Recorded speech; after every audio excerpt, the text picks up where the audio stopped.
And we know this, the hearts of men will grow hard-hearted and selfish, right?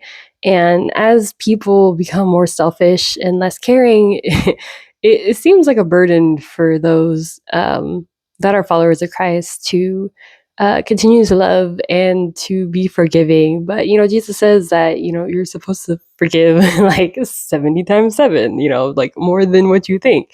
And even more than that, like infinitely, right?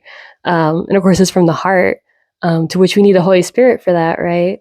And of course, even there, if there is some real grievance where it's like life threatening or someone has wronged you or a population or whatever, people, just look at Esther.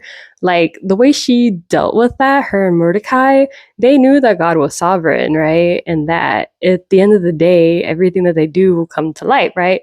Whether it's their good deeds or Haman, who wanted to, commit genocide towards the Jewish people, But what they did with that was that they went to the Lord in prayer. And matter of fact, they even pushed it and went into fasting, right? And had other people around them to fast with them so that they had someone to keep them accountable, but also, the more intercessors there are, then the more like, it builds up your faith, right?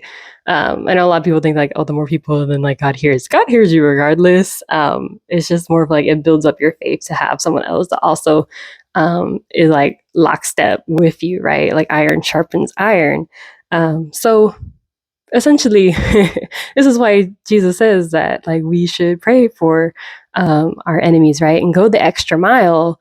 And even though it seems like a burden, his burden is light, and Jesus gives us rest in those moments. And when we need rest, we go to God in prayer and seek his guidance on those things, right? And you never know what God does. He'll turn things around, but you don't want to be like a Jonah who, is disappointed with the verdict that God gave to the Ninevites, right?